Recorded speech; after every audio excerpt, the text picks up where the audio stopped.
Okay, good evening, everyone. This is Professor Koshi. We are on this live session on project planning and control. I hope some of you have had a chance to enter your questions into the spreadsheet. And if you have done so, I can only see one question in the spreadsheet right now, which is technical. And let me know if you are all ready to start.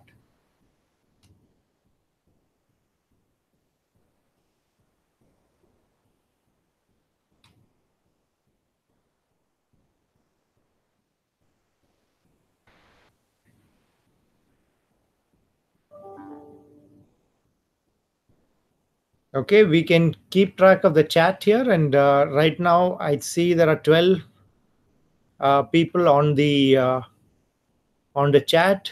Can you confirm that you can hear me?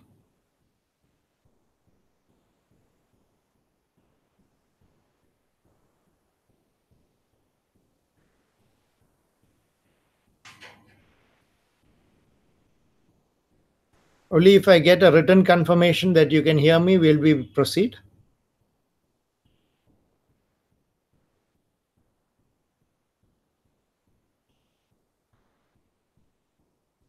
Okay, so I have one question that says, how important is this course for chemical engineers? Yes, I can hear Shashi has confirmed.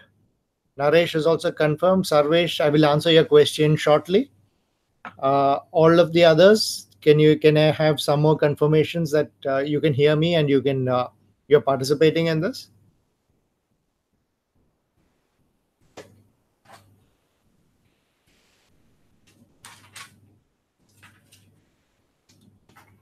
Okay, I got Mukul's confirmation.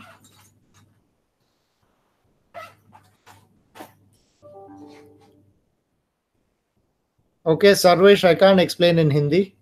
I will not be able to do that. I apologize.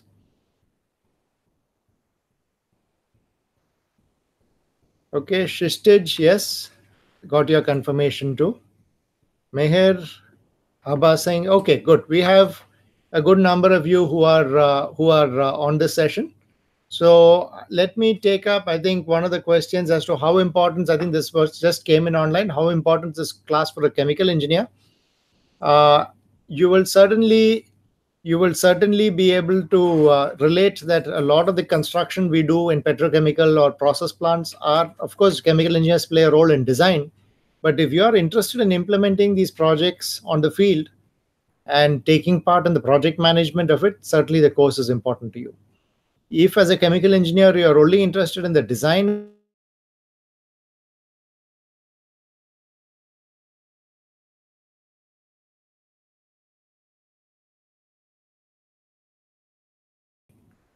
you have to certainly bring the plant in on cost, time, and all of these facts, so it is relevant. Okay, there was another question earlier on the difference between a work package and a work breakdown structure. And basically, a work breakdown structure, as most of you have know, is really the whole structure. That is the hierarchy. Okay, the hierarchy. The work package can be an element in this hierarchy. I can have a mechanical work package, electrical work package, civil work package, or under the civil, I can have a foundations package. These are parts of the hierarchy. So it's element in the hierarchy, whereas the whole structure is called a work breakdown structure.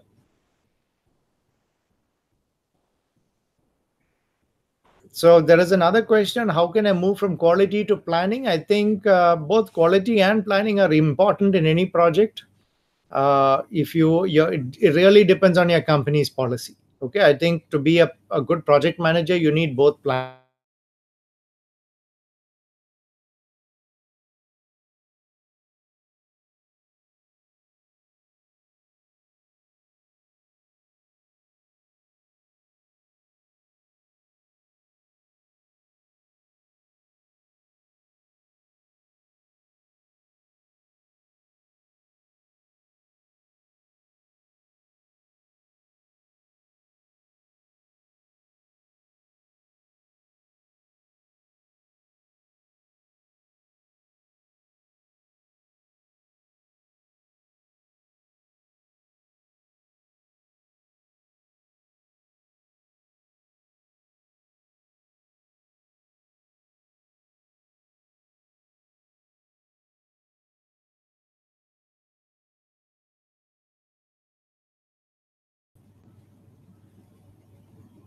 So when did it stop?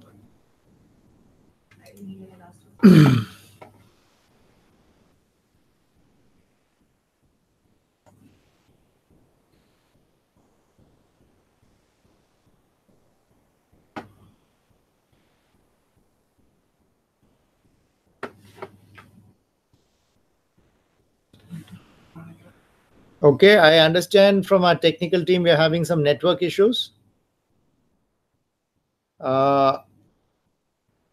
If you not heard the last part where I answered something about how to move from planning to quality or issues, please let me know what you heard from me in the end.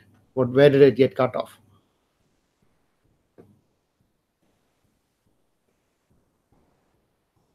Okay, I'm going to continue. Otherwise, I'm taking a question by Sarvesh on how important is this course for a PhD student. It depends on your area of research, and it depends on what area you're doing your PhD in.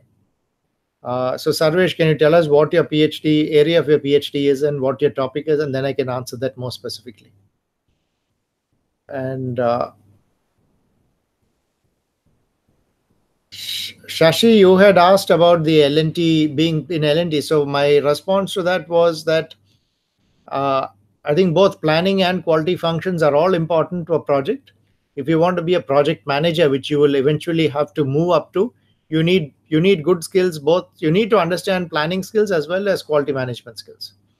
So it really doesn't matter at this stage whether you are whether you're getting your deep knowledge in quality or in planning, but you have to appreciate both all elements of it to be able to move up to be a project manager, and a lot of it depends on a company policy.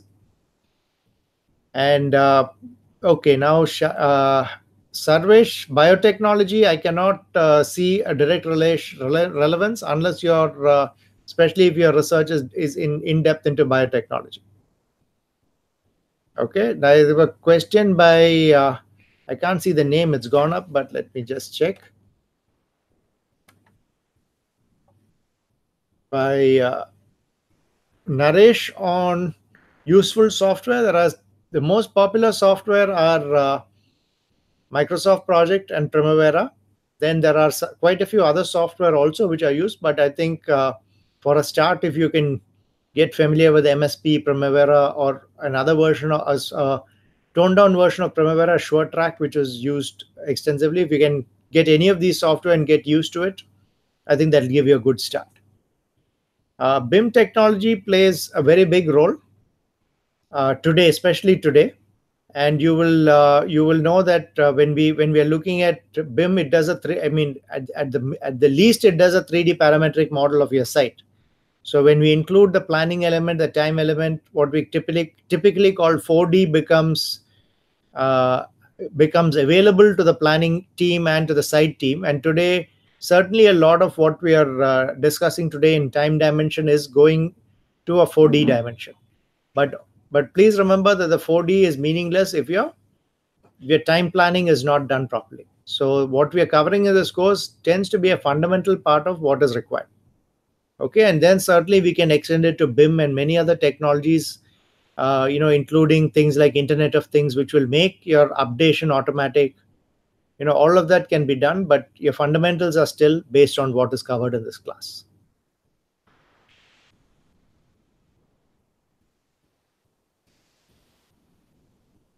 Okay, so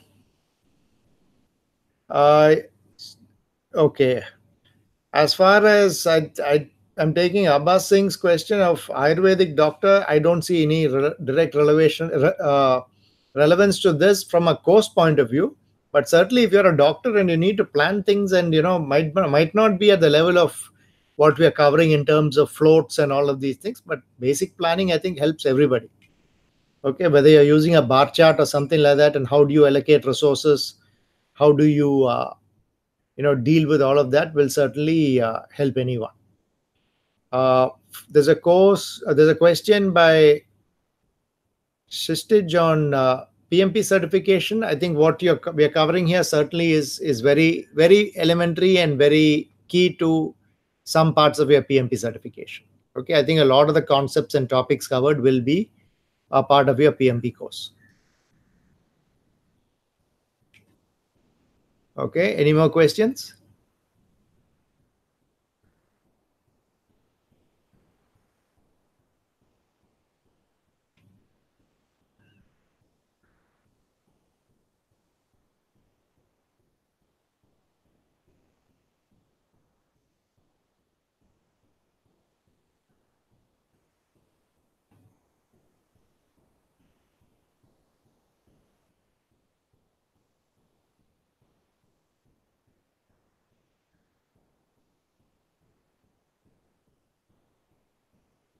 Okay, if there are no more questions, we can. I mean, let me know if there is anything. I'll wait for a couple more minutes. Otherwise, we will start winding the session down. Okay, so there is a question on delay analysis. We are actually not covering delay analysis as a part of this course, but delay analysis is a very, very important part. And the concepts we are covering in this course actually forms the basis of delay analysis. Okay. So delay analysis is actually required for contractual reasons to be able to understand and apportion delay. Who's responsible for the delay? Is it the contractor? Is it the client? And different methods of delay analysis are there. Very important for practical usage of the CPM schedule, but we are not covering it in the scope of this course. Might be we offer a part 2, we'll do delay analysis also.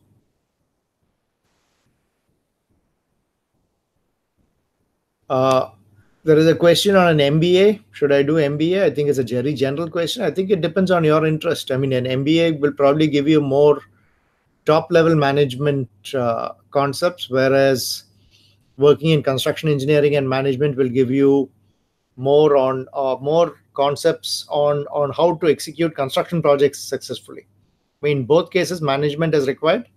In one case, it is more at a field and project level. The other is at a corporate level. I believe you should go from the field level and work your way to the corporate level. Okay, if you can also certainly start out at the corporate level, but that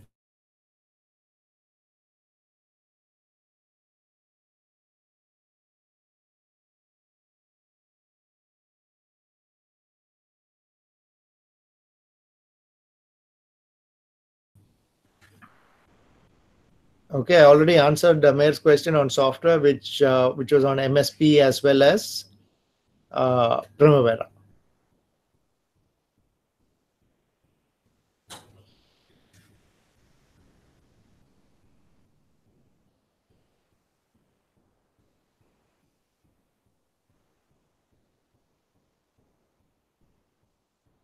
Okay, there are a few questions on project planning and control for the site engineer. I think if you are listening to the lectures in this course, you'll certainly know how it's useful. I don't understand Mohammed's question. Know the subject matter, or what does it mean by subject matter? I mean, Mohammed can clarify on that. Naresh is far from planning every time. They get work done by. Yes, that is what Naresh has put there is typically how projects get done. Especially, but I mean, when you say projects get done, that's why the projects get delayed, because that's not the way to do it.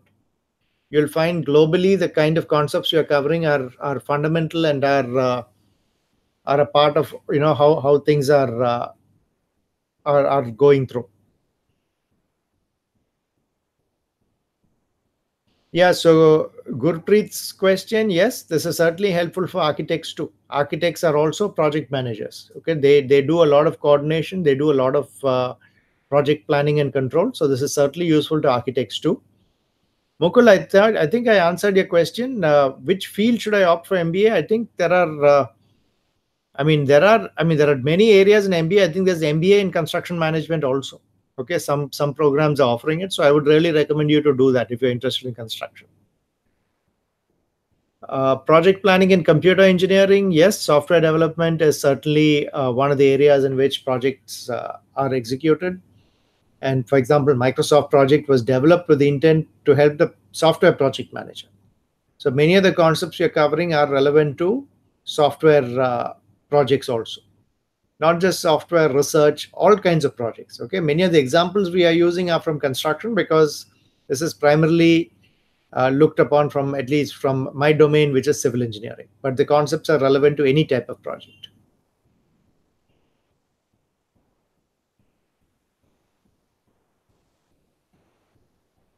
Okay, again, Mohammed, subject matter versus technical subject matter. Okay, so technical aspect of a project, if you mean design and management and saying management is not technical, to me, management is also technical.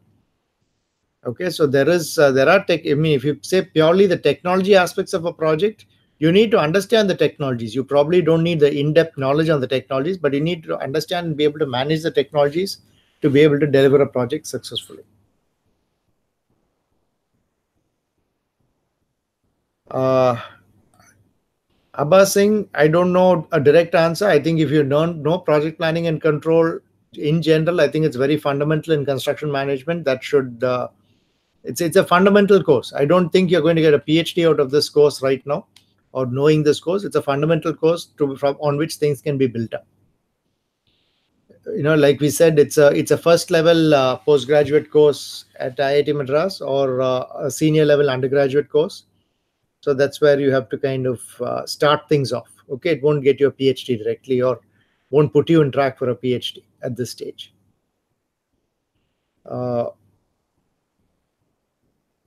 okay, pharmacy research project management, just as I said, whether it's software or whether it's pharmacy or whether it's space research, all of it needs project management, and this would be helpful in certain ways. The concepts covered here are helpful in many ways to be able to enable you to do that.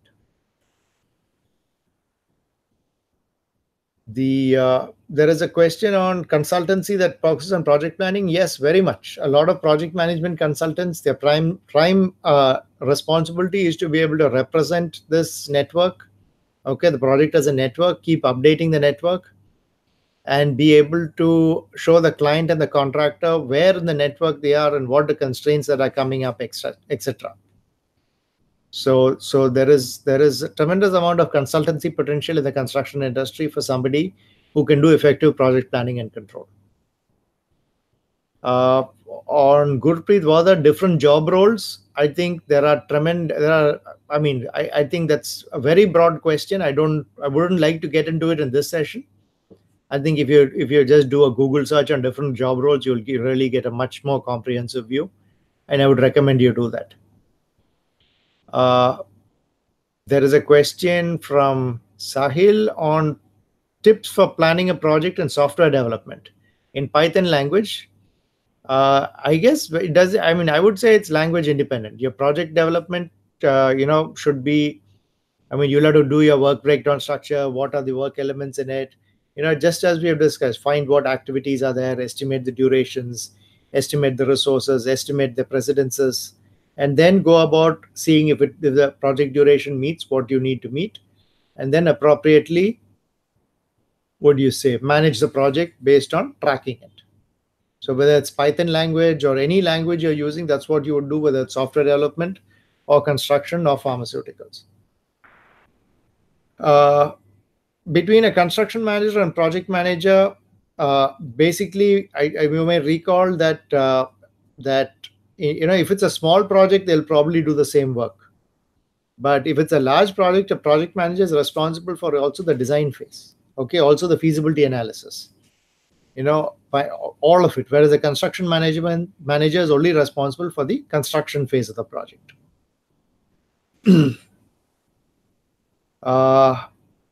I guess Chaitanya, if you mean can teachers take this course, yes, certainly teachers can take this course. Okay, we have had several teachers taking this course in the past, and then and using some of our assignments also and modifying it for their own courses as they continue to teach it.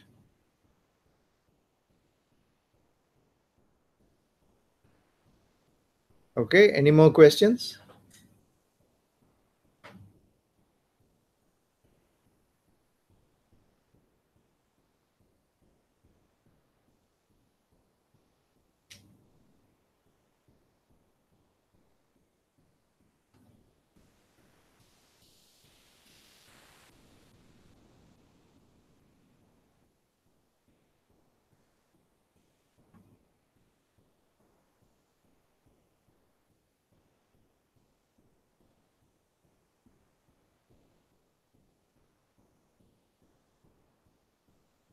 No, the course does not cover quality management.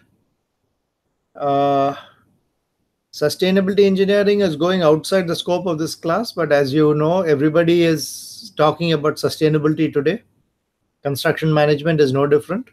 So you would have recalled from one of my earlier lectures in the course that we'd say that today we have to also manage sustainability in terms of cost, time, cost, quality, sustainable safety, and sustainability is also important, and it's a broad area on its own, and we are still understanding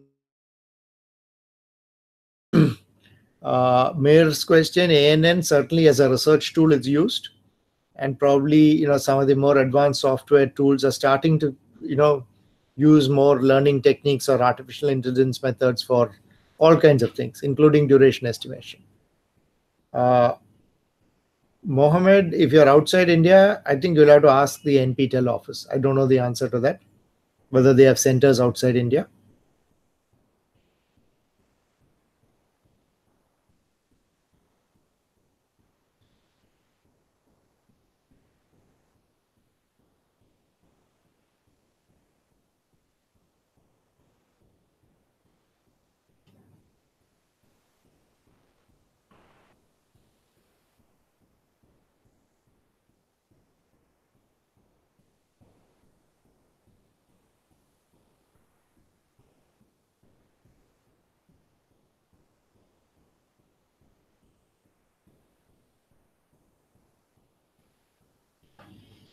So Naresh has a question on getting more knowledge about project management. I think it was mentioned earlier. I think PMP certification is a good way to start. Okay, you should certainly be able to go through the PMP certification and get additional knowledge. About campus placement, yes, it will be beneficial if you are recruiting with construction companies who want to place you in the planning area, specifically, on construction projects, without a doubt. Kishan has a question on, it depends on the work experience. I think a project manager requires work experience. I don't think you can work directly as a project manager after MTech in construction management. You need quite a few years of experience before you're able to handle a project manager's responsibilities, in addition to having the knowledge of a MTech in construction management. Planning engineer, again, you'll be able to probably assist a planning engineer. If you're taking a large project, you'll be able to assist a planning engineer for some time and then go on. Might be about 3-4 years down the road, you'll be able to take over the planning engineer's functions. Otherwise, you will have to learn the practice of project planning in addition to the concept. So some of that will require experience before you're able to step into take full responsibility for a planning engineer's role. And I don't think all of this is just course based. You should start getting the practice of planning before you're ready to take a full responsibility for a planning engineer. Another organization which gives you very good fundamentals and certifications is the AACE. It's called the AACE International.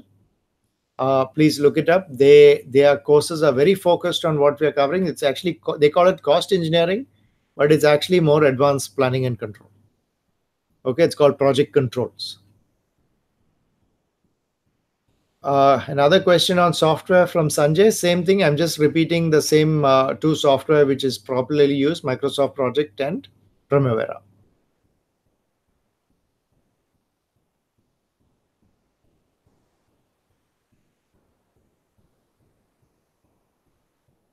Mohammed, there's no advanced version right now, but we'll probably release an advanced version. I'm not making commitments on when it'll come, because there are lots of things happening academically here, and might be in a couple of years we should be able to try to get the advanced version of the course.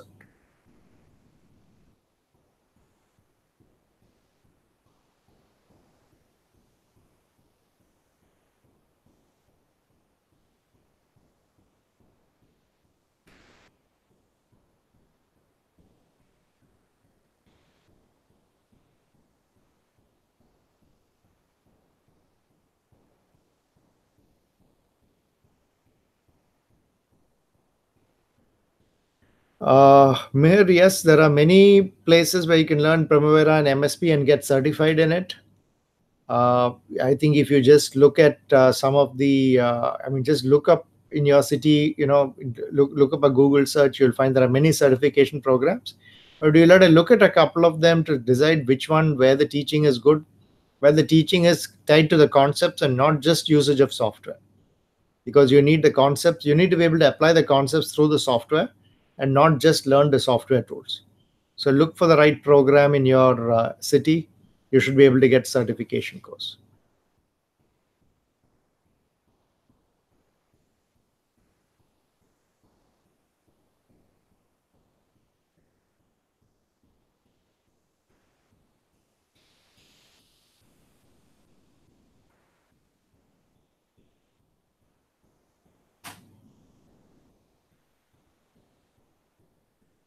Abhishek, your question is very general.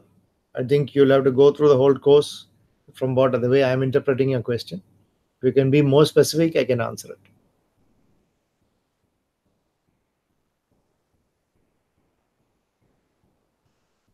it.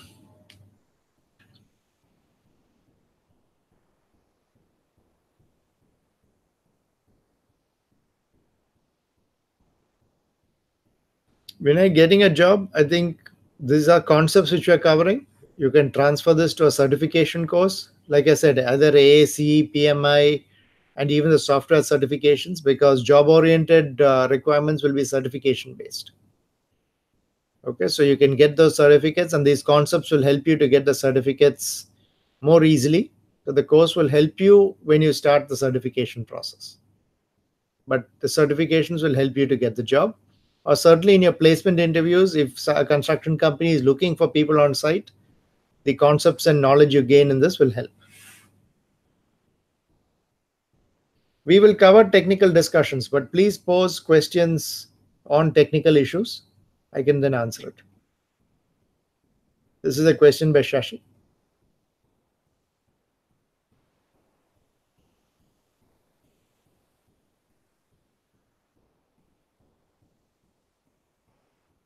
I think PMP certification is the most basic certification you should go for.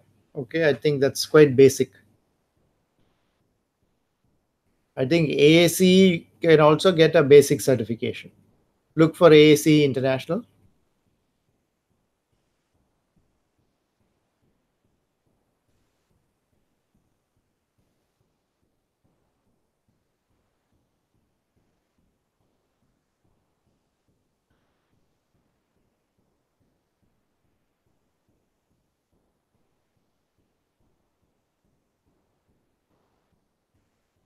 Okay, again, mere source for research paper, books, planning, all that. I think Google will give you a far more comprehensive answer.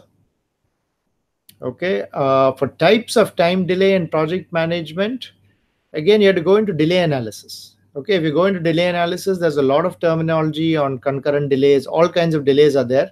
It's beyond the scope of the current course. Okay, so I'm not getting into the types of delay in a project because it's a more advanced topic and there is quite a bit of it.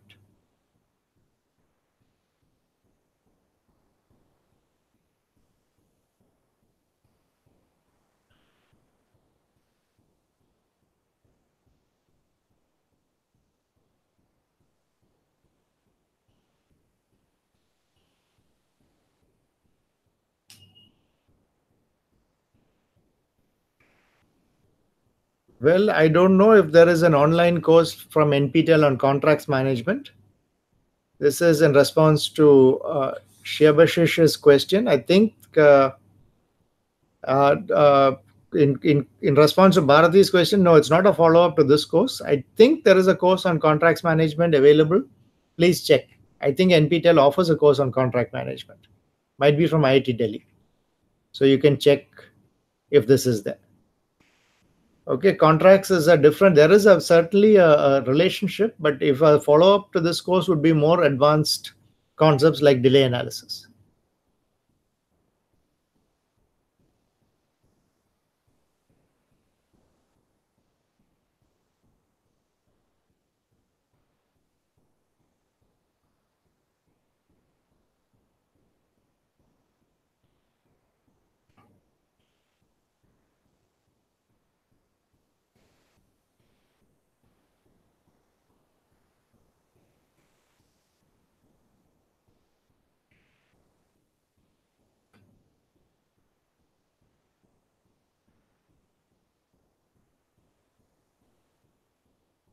Okay, the question stream is kind of dried up. If there are, I mean, as it was mentioned by Bharati, if there are any technical questions on the content covered so far, we can also cover that. Most of the questions right now have been general.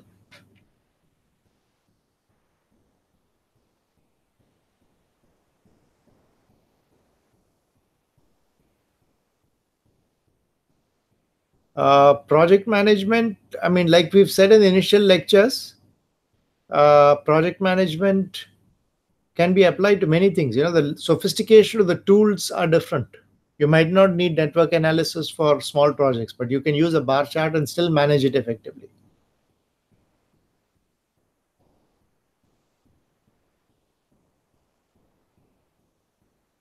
Okay, so how many times do we take up a major activity which we have to do, break it up into small parts, manage each parts, allocate work to people systematically? All that is project management. You don't need advanced network analysis all the time.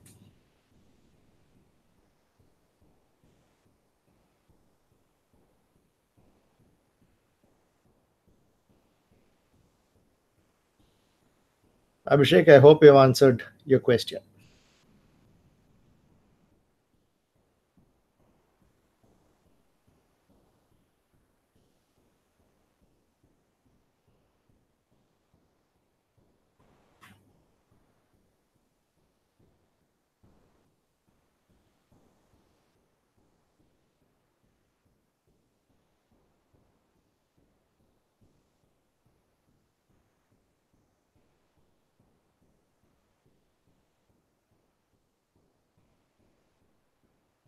Okay, the concept of independent float, I think it's been covered in those lectures.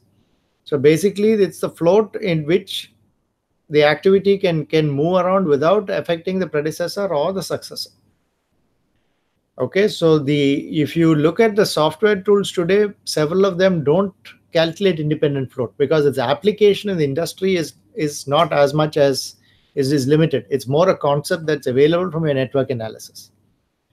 Okay, so both interdependent and independent float is not used that much, but as you can see from the calculations, it's a float that between your late finish of your predecessor and your early start of your successor, you still have float, and that's the independent float. Okay, so there is a question on changing the baseline schedule once it's frozen.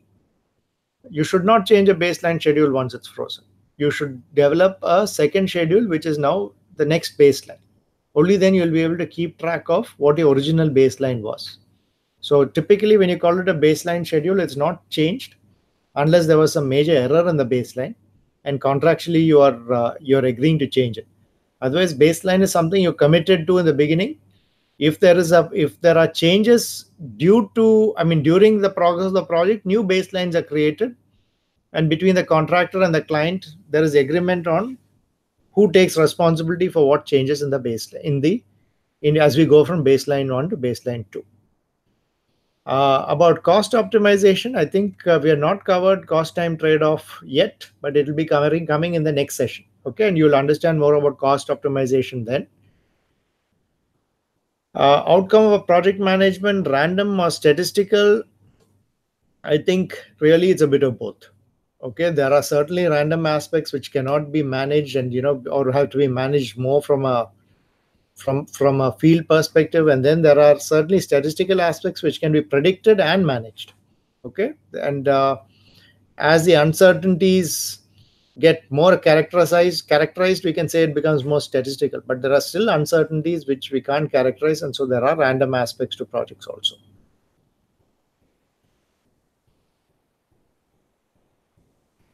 Okay, we have a question on the indirect cost and direct cost. The most basic explanation is indirect cost are costs that are not going directly into an activity. There are things like your site offers, your salary for your project manager, engineers, all of those are indirect, whereas direct costs are going directly to the activity, like your materials, equipment, labor that's going directly into the activity.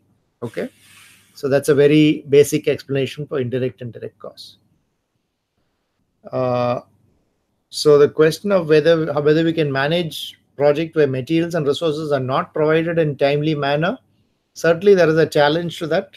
So you have to understand why materials and resources are not provided in a timely manner.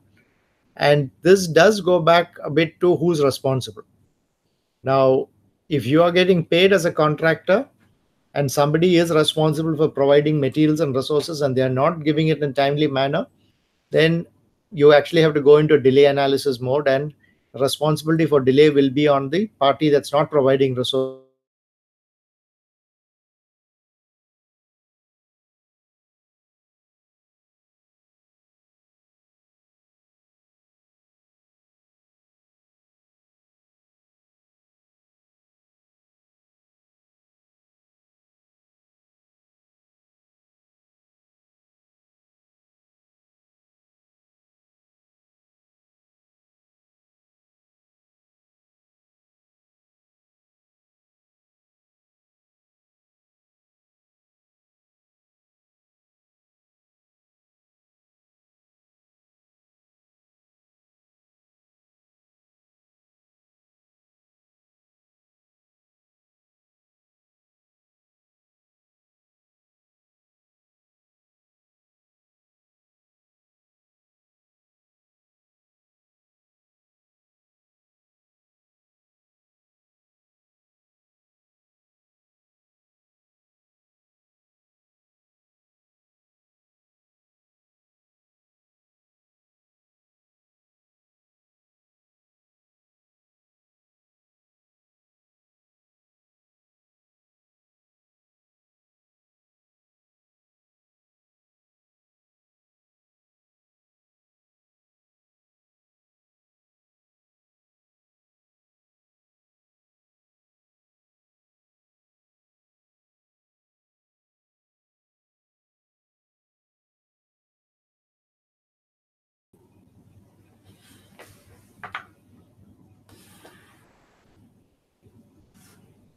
responsible for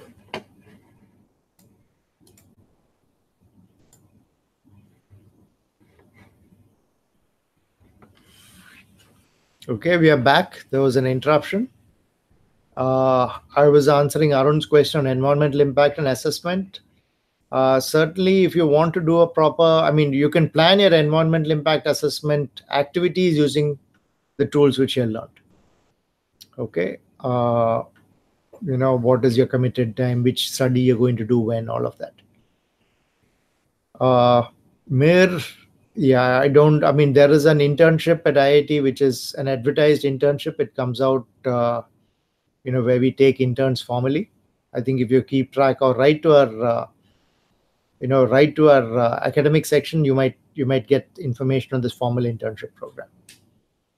Abhishek's question: what kind of network is best for optimal in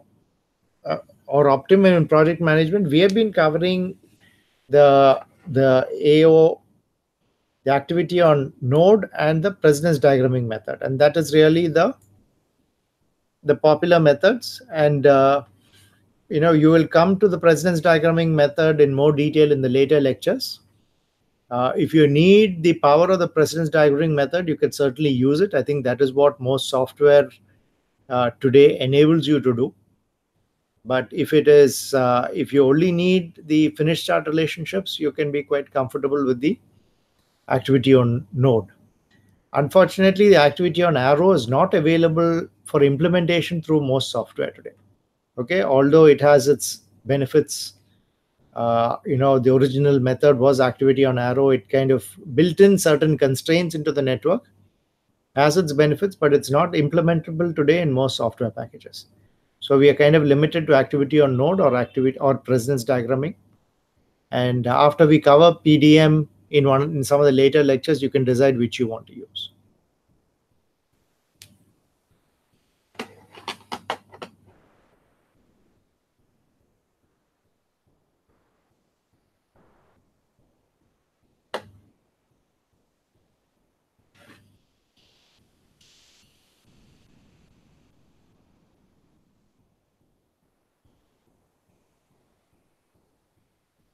So this concept of crashing will be covered, I think, in the next week. So, it will be covered in detail in the next week. Okay, so I would recommend that your questions will be answered in very much detail during those lectures.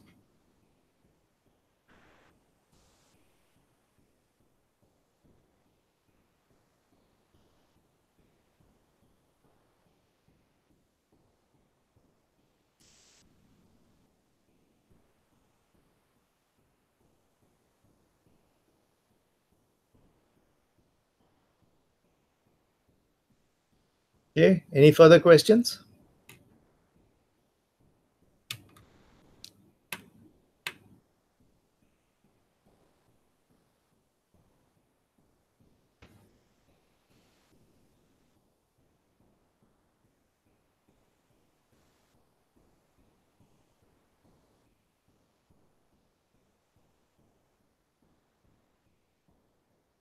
So Abhishek has a question. If project target time is to be extended, then which part or component? See, if a target time is extended, I think we discussed this a little bit. There's something called liquidated damages, which may be assessed. It depends on why the target time is extended. So, like one of the questions raised before, there'll be a delay analysis done, and you look at who's responsible for the delay. And then based on who's responsible, the penalty can be appropriately levied. Okay, now in Indian perspective, there isn't very structured delay analysis done, and sometimes the contracts are not enforced, the way they are written, because there are multi-party responsibilities, and then there's always some kind of a soft settlement based on negotiation rather than any kind of analysis. So certainly in Indian perspective, there is a difference in the way it's done. Which type of float is considered? Typically, total float is what is. Most people are keeping track of total float, but as we've discussed, free float is also very important. Okay, the way things are implemented today, and depending. So overall, people discuss total float more frequently, but both floats are important. Okay, to Naresh's question, the main thing is the projects get delayed either due to, one reason is people don't think through. They commit much more than they can do.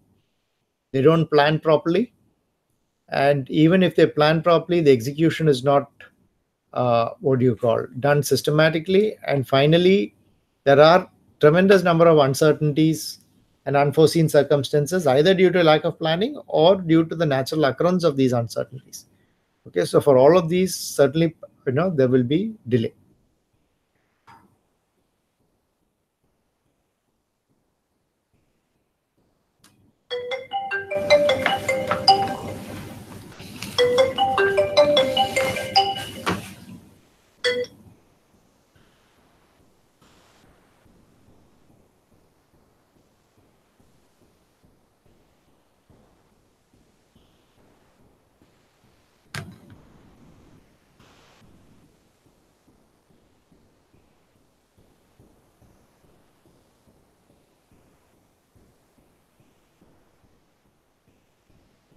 Okay, any other questions?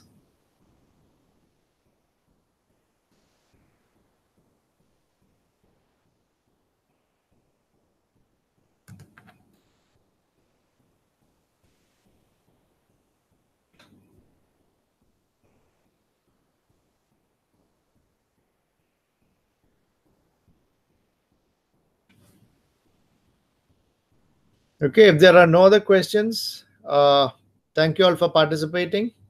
I think we had a good about 50 minutes discussion. Okay, so we have a question from Mohammed. Primavera also does not provide practical manner, only consider direct labor and hence direct manners.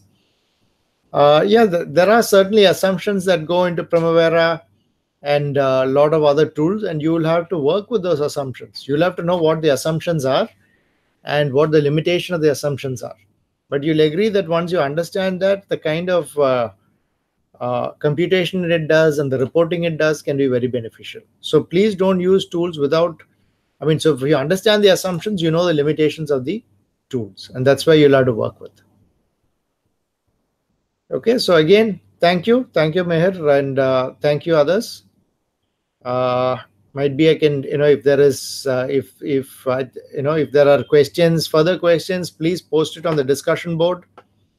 I think we are all taking our TAs and everyone are taking time and effort to answer your questions on the discussion board, and we are reviewing this periodically. So all the best for the rest of the course. I think many of you are doing well in the assignments, and so if there are any queries, questions in the conceptual side of things, please raise the questions, because this is what keeps us going. Seeing good questions posted, we are motivated to be able to know that you are learning and take your learning further. Okay, thank you all. Bye.